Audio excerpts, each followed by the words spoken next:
தமிழகம் நேயர்களுக்கு வணக்கம். இன்று நம் நிகழ்ச்சியில் அரசியல் விமர்சகர் ராஜகம்பீரன் நம்மளே இணைஞ்சிருக்காங்க. ஸோ அவங்கள பேசலாம். சார் வணக்கம்.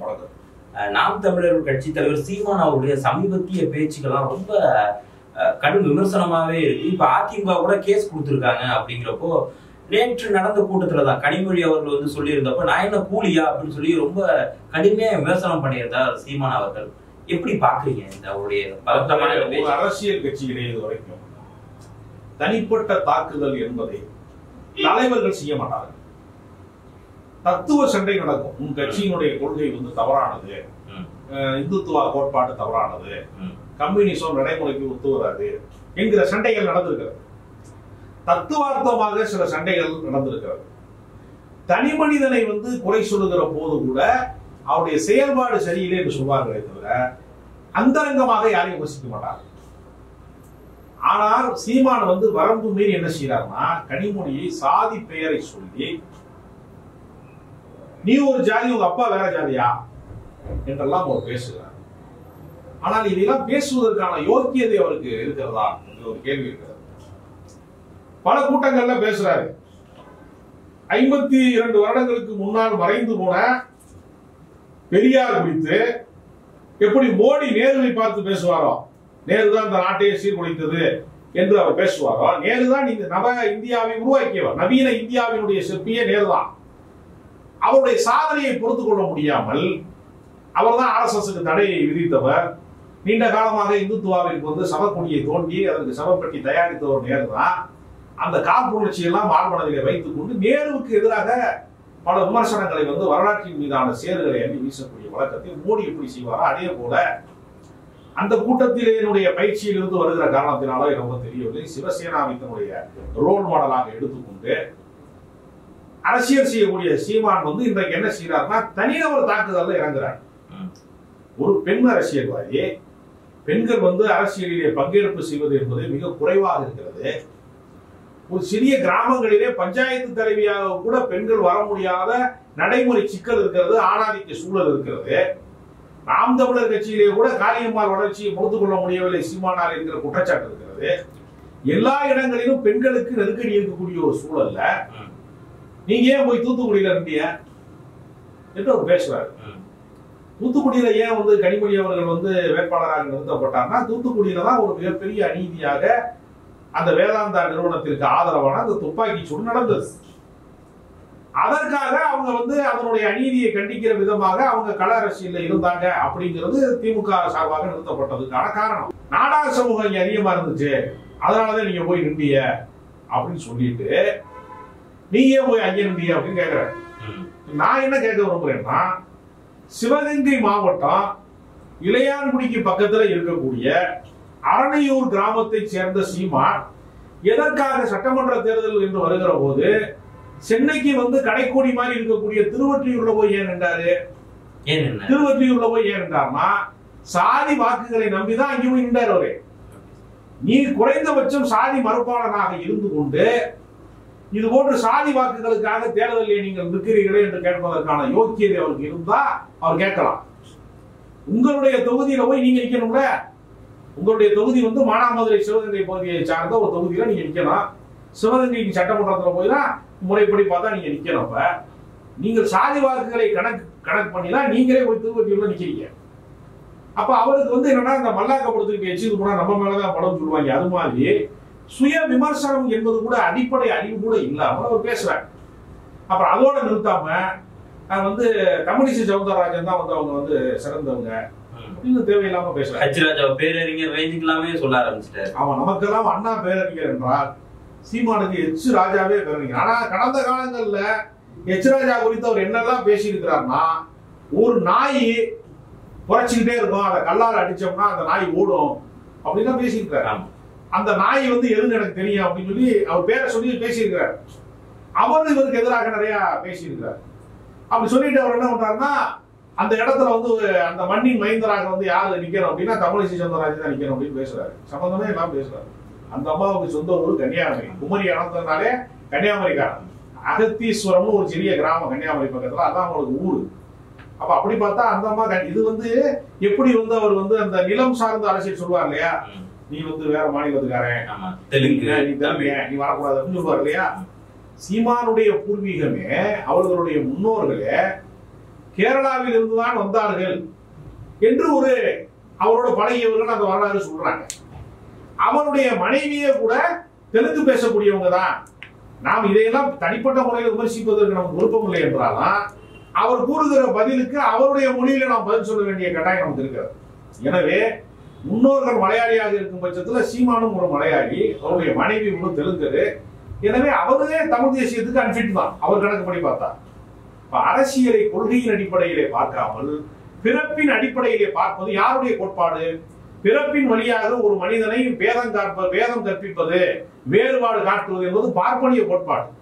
அப்ப இவர் தமிழ் தேசியத்தின் பேரால் சாதி வேற்றுமைகளை ஊக்கப்படுத்தக்கூடிய, சனாதனத்தை வலியுறுத்தக்கூடிய பார்ப்பனிய கோட்பாட்டுக்குத்தான் இவர் வேலை செய்து கொண்டிருக்கிறாரே தவிர இவர் உண்மையான தமிழ் தேசியவாதி இல்லை என்பதை அவரோடு பயணித்தவர்கள் இன்றைக்கு வெளிப்படையாக சொல்ல ஆரம்பித்துள்ளார். ஏன்னா அந்த பிரபாகரன் பத்தின அந்த இஷ்யூ வரும்போது பிரபாகரனை ஆதரிக்கக்கூடிய இலங்கையில் இருக்கிறவராக இருந்தாலும் சரி, அவங்க லண்டன்ல இருக்கவங்களா இருந்தாலும் சரி, அவங்க எல்லாருமே என்னன்னா ரொம்ப கடுமையான விமர்சனத்தை சீமான் மீது வச்சுட்டு வர்றாங்க. சோ இனிமே அவருக்கு வந்து திரள் நிதி அப்படிங்கறது ஒண்ணு வந்து அவங்கதான் நிறைய கொடுத்துட்டு இருந்தாங்க. சோ இனிமே அது வராதா? ஏன்னா ஒரு லேசா RSS சாயம் வர்ற மாதிரியான சில பேச்சுகள் எடுக்கிறதுனால அது நின்றுடுமா? திரள் நிதி வருவதை நிறுத்திவிட்டால் சீமான் வந்து கட்சியை கலைத்து விட்டு, எப்படி நள்ளிரவிலே எனக்கு திடீர் ஆலோசனை வந்தது என்று சரத்குமார் தன்னுடைய சமத்துவ மக்கள் கட்சியை கமலாலயத்திலே கொண்டு போய் கலைத்து விட்டாரா, அதே வேலையை தான் சீமான் செய்ய போகிறார். நாம் தமிழர் கட்சி கலைக்கப்பட்டு பாரதிய ஜனதாவோடு இணைக்கக்கூடிய நாள் வெகு தூரத்தில் இல்லை. அதற்கான ஒரு விஷயம் தான் இன்றைக்கு அவர் வெட்ட வெளிச்சமாகிவிட்டார். அவர் செய்யக்கூடிய தவறுகள் வரம்பு மீறிய பேச்சின் காரணமாக பெரியாரை அம்பலப்படுத்துகிறேன் என்று நினைத்துக் கொண்டு சீமான் தன்னையே அம்பலப்படுத்திக் கொண்டார். அதனால அவருடைய அரசியல் என்பது ஏறத்தாழ முடிவுக்கு வந்து விட்டது என்றுதான் ஈழத்தமிழர்கள் சொல்றார். ஏன் சார் அவர் திடீர்னு ஒவ்வொரு வாட்டியுமே அவர் வந்து போகிற இடத்துல எல்லாத்துலயுமே பெரியார முன்னிறுத்தி அவர் மேல விமர்சனத்தை அது ஏன் அவர் அதை விலகியே போகாம அதை வச்சே ஏன் இது பண்ணி, இது ஒரு அசைன்மெண்ட் மாதிரி எதுவும் பண்ணிட்டு இருக்காரா?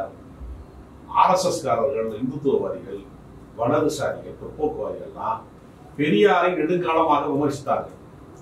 அப்படி விமர்சித்த போதெல்லாம் பெரியார் என்கிற கருத்தியல் அழிந்து விட்டதா என்று கேட்டால் வீரியமாக மேலெழுந்து விட்டது. பெரியார் சிலையை உடைத்தார்களே தவிர, சில சமூக விரோதிகள் பெரியார் சிலையை உடைத்தார்களே தவிர பெரியாரினுடைய கருத்துக்களை அவர்களால் உடைக்க முடியவில்லை. சிலை உடைப்பதை விட முக்கியமானது எது என்றால் வலதுசாரிகளுக்கு பெரியாரினுடைய கருத்தியலை உடைக்க வேண்டும். அப்படி உடைப்பதற்கு அவர்கள் ஒரு கூலிப்படை தலைவனை தேடினார்கள். அப்படி கூலிப்படை தலைவனாக நியமிக்கப்பட்டவர் தான் சீமான். எனவே அவர் அந்த வேலை திட்டத்தை செய்து கொண்டிருக்கிறார். அவர் பெரியாரை பேச பேச அவருடைய அரசியல் முடிவுக்கு வரும். ஏன்னா இப்ப நாம் தமிழ்ல இருந்து விலகி இந்த ஒருங்கிணைப்பாளர் அவங்க வந்து ஒரு கருத்தை வந்து சொல்லியிருந்தாங்க. கிட்டத்தட்ட அவர் வந்து RSS ஆட்கள் எல்லாமே போய் பாக்குறாங்க அப்படிங்கிற மாதிரியான சில கருத்துக்கள் எல்லாம் வந்து சொல்லியிருந்தாங்க. அது உண்மை. ஏன்னா நீங்களுமே சீமான் அவர்களுக்கு சினிமா துறையில இருக்கும்போது உங்களுக்கு அவர் நல்லா தெரியும் அப்படிங்கிறதுனால கேட்கிறேன். அவருக்கு எப்படி சீமானோடு நான் ஒரு 20 ஆண்டு காலம் நெருங்கி பழகியவன் முறையிலையும் 20 வருஷம் இருந்தது. 20 ஆண்டு காலம் பழகியவன் முறையிலையும் பாஞ்சாலங்குறிச்சி பட காலகட்டம் தொடங்கி அவர் கட்சி ஆரம்பித்த காலகட்டம் வரைக்குமே அவரோடு நான் தொடர்ந்து பயணித்திருக்கிறேன். அவருடைய பகலவன் திரைப்படத்திற்கான கதை விவாதத்திலே நான் பங்கு பெற்றிருக்கிறேன். அந்த கதை விவாதத்திலே தான் இந்த ஒளிப்பதிவாளர் சந்தோஷ் அவர்களும் வந்து இருந்தாங்க கூட. அதனால அந்த நீண்ட பயணம் வந்து எனக்கு உண்டு. ஜெகதீசன் போன்றவர்கள் வந்து அவருடைய அரசியலை வந்து கூர்மைப்படுத்துவதற்காக, அவரை சரி செய்வதற்காக உண்மையான தமிழ் தேசியத்தின் மக்கள் அழைத்து செல்வதற்கு உழைத்தார்கள். அந்த உழைப்பையெல்லாம் அவர் ஏமாற்றி விட்டு RSS அஜெண்டாவிற்கு அவர் வேலை செய்யக்கூடியவராக அவர் மாறிவிட்டார். இனியும் இவரை வந்து நம்ம வந்து வெளிப்படுத்தாமல் விட்டுவிட்டோம் என்றால் அவருக்கு பிரச்சனை இல்லை. அவர் வசூல் செய்து வசதியாக சொகுசாக வாழ்ந்து கொண்டிருக்கிறார். அவரை நம்பிக்கொண்டிருக்கக்கூடிய ஆயிரக்கணக்கான தொண்டர்கள் அல்லது தம்பிகள் வந்து அவர்களுடைய இளைஞர்களுடைய வாழ்க்கையை இவர் கெடுக்கிறார் என்ற அடிப்படையில் தான் அவரை அம்பலப்படுத்த வேண்டிய அவசியம் இருக்கிறது. ஒரு தமிழ் சமூகத்தை தவறாக வழிநடத்தக்கூடியவராக இன்றைக்கு சீமான் இருக்கிறார். ஏன்னா நீங்க அவர் கூட அந்த கட்சி ஆரம்பிக்கிற வரைக்குமே இருந்திருக்கீங்க அப்படிங்கறதால இதை கேட்கிறேன். குருமூர்த்தி அவர்கள், சோ அவர்கள், இவங்க தான் அவங்களுக்கு வந்து பக்கபலமாலாம் இருந்தாங்க அப்படிங்கிற விஷயம்லாம் சொல்றாங்க. இப்ப இந்த நேரத்துல அது பேசு பொருளாம இருக்கு. அது உண்மையா? அது போன்ற நடவடிக்கைகளை அவர் ரகசியமாக வைத்துக் கொள்வார். ஓகே, அந்த அடிப்படையில் பார்க்கிற போது வந்து அவருக்கு வந்து அதற்கான சாத்தியங்கள் அதிகமாக. ஏன்னா நாம் தமிழர் கட்சி என்பது சீபா ஆதித்தனார் அவர்களால் வந்து தொடங்கப்பட்ட அரசியல் கட்சி. அதை பின்னாளில் அவர் திமுகவிலே வந்து அவர் திமுகவாக மாறிவிட்டார். அந்த கட்சியை கலைத்து விட்டு திமுகவிலே அவர் இணைந்து விட்டார். எனவே அந்த பெயரை வாங்கி கொடுத்தது குருமூர்த்தி தான் என்றும் RSS அஜெண்டாவை பேச வேண்டும் என்பதற்கு. ஏன்னா தமிழ்நாட்டிலே எவ்வளவுதான் மதவாத கருத்துக்களை பேசினாலும் எடுபட மறுக்கிறது. எனவே கடந்த காலங்களிலே பெரியார் குறித்து பேசிய ஒருவர், கருப்பு சட்டை போட்டு பேசிய ஒருவரையே வைத்து பெரியார் தவறானவர், அவர் ரொம்பவும் ஆபாசமானவர், பாலியல் ரீதியான ஒழுக்கக்கேடு உள்ளவர் என்று சீமான் எப்படி தன்னை போலவே பெரியாரை ஒரு கீழ்மையான மனிதராக காட்ட முயற்சிக்கிறது மூலமாக பெரியார் என்கிற நம்பிக்கையை உடைத்து விட்டார், பெரியார் என்கிற தத்துவத்தை உடைத்து விட்டார். தமிழ்நாட்டிலே பாஜக வளர்ந்து விடும். அதற்கு பாதை போட்டு தருவதற்கு இவர் வேலை செய்கிறார். நிறைய பேர் இதுக்காக கோடிகள் கூட பேரம் பேசியிருப்பாங்க அப்படிங்கிற மாதிரிலாம் சொல்றாங்க. அதெல்லாம் இல்ல, அதாவது சீமானை பொறுத்த வரையில அவர் என்னன்னா ஒரு கூலிக்கு பேசுகிற பேச்சாளர் மட்டும்தான். அவர் ஒரு நாளும் கொள்கை வழி நடப்பது கிடையாது. அதனால அவரை யாரெல்லாம் வளர்த்து விட்டார்களோ, யாரெல்லாம் அவரை மேடை கட்டினார்களோ அவர்களுக்கு எதிராகத்தான் அவர் தொடர்ந்து பேசுறார். அவர் பேசுகிற அரசியல் கொஞ்சம் கூட அறமற்றது, நியாயமற்றது என்பதை எல்லாருக்குமே தெரியும். ஆனால் வீம்புக்காக அவர் திரும்ப திரும்ப பேசுறார். அவரால் அரசியல் ஒருபோதும் வெற்றி பெற முடியாது. இப்ப ஃபைனலா என்ன சொல்றாங்கன்னா, இப்ப கூட நியூஸ் சில இவங்க இணைய போறாங்க அப்படின்னு யாருன்னா காளியம்மாள் அவர்கள், அவங்க தாவேக்கால இணைய போறாங்க அப்படிங்கிற செய்தியெல்லாம் வந்தது. அதுக்கு முன்னாடி சில ஆடியோக்கள்லாம் இருக்கும். காளியம்மா அவர் கொஞ்சம் கடிஞ்சு பேசுற மாதிரி ரொம்ப கடுமையான வார்த்தைகள்லாம் வச்சாரு. என்ன தாண்டி நீ எப்படி செஞ்சிருவ, நீ தனியா போற, உனக்குன்னு தனியா ஒரு கூட்டம் போட்டுற, என்ன தாண்டி நீ வளர்ந்துருவியா அப்படிங்கிற பேச்செல்லாம் இருக்கு. சோ எப்படி பாக்குறீங்க? ஒருவேளை காளியம்மாள் நாம் தமிழர் இருந்து விலகி மற்ற கட்சியில அவங்க சேர்றதுக்கான வாய்ப்புகள் எல்லாம் இருக்கா? நாம் தமிழர் கட்சியில் எப்பொழுதுமே கொள்கை குழப்பம் கிடையாது. ஏன்னா அந்த கட்சிக்கு கொள்கையே கிடையாது. அதனால கொள்கை குழப்பம் எப்பொழுதும் கிடையாது. வசூல் செய்வதுல ஸ்பான்சர்ஸ் சில பேர் என்ன பண்ணுவாங்கன்னா, ஈழத்தமிழர்கள் என்ன அறையிட்ட வசூல் பண்ணும்போது அந்த நிதியை தாங்களே வைத்துக் கொள்வார். எல்லா நிதியும் தனக்கு தான் வர வேண்டும் என்கிற கோபத்திலே காளியம்மாள் குறித்து சில கோபமான வார்த்தைகளை அவர் பேசியிருக்கிறாரே தவிர அது கொள்கை சண்டை கிடையாது. கூலியை பிரித்துக் கொள்வதிலே வந்த சண்டை தானே தவிர, ரெண்டு பேருக்குமே அவ்வளவுதானே தவிர, வருகிற வருமானத்தை பிரித்துக் கொள்வதிலே இருக்கக்கூடிய, திறன் நிதியை பிரித்துக் கொள்வதிலே இருக்கக்கூடிய சண்டை தானே தவிர இரண்டு பேருக்குமே கொள்கை கிடையாது. ஆனால் யாருமே சீமானோடு தொடர்ந்து பயணிக்க முடியாது. அந்த கட்சியினுடைய தொடக்க நிலையிலே அவரை உருவாக்குவதற்காக பாடுபட்டவர்கள் யாருமே அவர் கூட இன்றைக்கு இல்லை. காரணம், எல்லாரையுமே தன்னை அடையாளம் கண்டுபிடித்து விடுவார்கள் என்ற அச்சத்தின் காரணமாக படிப்படியாக அவரை கட்சியை விட்டு அனுப்பி கொண்டே இருப்பாங்க. அந்த வகையில பார்க்கிற போது சீமான் இன்றைக்கு முழுமையாக அம்பலப்பட்டு விட்டார். பெரியாரை அம்பலப்படுத்துவதாக நினைத்துக் கொண்டு தன்னையே அம்பலப்படுத்திக் கொண்டார் சீமான். ஏன்னா இப்போ சீமான் மீது திமுக மட்டும் இல்ல, அதிமுக புகழேந்தி அப்படிங்கிறவங்க ஒருத்தவங்க அவர் மீது வழக்கு போட்டிருக்காங்க அப்படின்னா, ஆளுங்கட்சியும் கொடுத்திருக்காங்க, எதிர்கட்சியும் இருக்கு அப்படின்னா என்ன ஆகும் அவருடைய அரசியல் எதிர்காலம்? ஏன்னா நாம் தமிழர் அதிமுக கூட்டணி வைக்க போறாங்க அப்படிங்கிற பேச்சு எல்லாமே வந்துச்சு. இப்போ அதிமுகல இருந்தே ஒருத்தவங்க கேஸ் கொடுத்திருக்காங்கிறப்போ என்ன இல்ல, அதிமுக நாம் தமிழர் கட்சியை பயன்படுத்திக் கொள்ள வேண்டும் என்கிற திட்டத்தில் இருந்தார். விக்கிரவாண்டியிலே விஜய் மாநாடு வந்த போது இனி இவர் வேலைக்கு ஆக மாட்டார் என்று அவர்கள் விஜய் பக்கம் நகர தொடங்கியதற்கு பின்பு ஏற்பட்ட ஆத்திரத்தின் காரணமாகத்தான் அவர் பெரியாரே அடிக்க ஆரம்பித்தார். இனிமேல் நமக்கு வேறு வழி இல்லை, நம்மை பாதுகாப்பதற்கு பாஜக மட்டும்தான் இருக்கிறது, எனவேதான் அவர் பகிரங்கமாகவே நான் வெடிகுண்டு எடுத்து தூக்கி வீசுவேன் உங்க மேல என்று பகிரங்கமாக அவர் பேசுறார். இப்படி ஒரு வார்த்தையை ஒரு சிறுபான்மை சமூகத்தை சேர்ந்த ஒரு தலைவர் பேசினார், அவர் தேசிய புலனாய்வினுடைய விசாரணைக்கு ஆட்பட்டு நேர சிறையில் இருப்பார். பாஜகவினுடைய முழுமையான ஆதரவு அவருக்கு இருக்கிற காரணத்தினால இப்படி பேசியதற்கு பின்பும் கூட அவர் சுதந்திரமாக சுற்றி திரிகிறார் என்று சொன்னார். அந்த அளவிற்கு பாஜகவினால் அவர் வளர்த்தெடுக்கப்படுகிறார் என்பது அப்பட்டமாக தெரியும். சோ அவருடைய அரசியல் எதிர்காலம் தான் என்ன?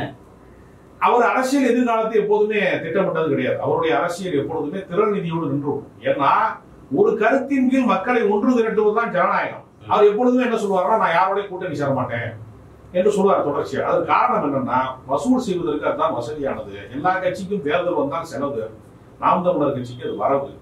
எனவே வசூல் செய்து அவர் வசதியாக வாழ்ந்து விட்டார். எனவே அவர் சட்டமன்றத்திற்கு யாராவது அனுப்பினால் அவர்கள் தலைவர்களாகி விடுவார்களோ, அவர்கள் நமக்கு இணையாக வந்து விடுவார்களோ என்ற அச்சத்தின் காரணமாக யாரையும் உருவாக விடாமல், இரண்டாம் கட்ட தலைவர்கள் உருவாக விடாமல் பார்த்துக் கொண்டார். எனவே அவருக்கு அரசியல் எதிர்காலமும் ஒன்று கிடையாது. பாஜகவிலே நாம் தமிழரின் கட்சியை சேர்ப்பதுதான் அவருடைய எதிர்கால அரசியல். ஒருவேளை சரத்குமார் மாதிரி இவருக்கும் அந்த இணைவு நடக்கிறதுக்கும் வாய்ப்பு இருக்கா? பாஜக அது மிக விரைவில் நடக்கும். அவர் மோடியினுடைய அந்த ஆட்சி முடிவதற்கு முன்பே நாம் தமிழர் கட்சி கிடைக்கும். ஓகே, ஸோ அதெல்லாம் என்ன நடக்க போகுது அப்படின்னு நம்ம பொறுத்திருந்து தான் பார்க்கணும். இந்த நேரத்தில் இணைந்து உங்களுடைய கருத்துக்களை வழங்கி மிக்க நன்றி.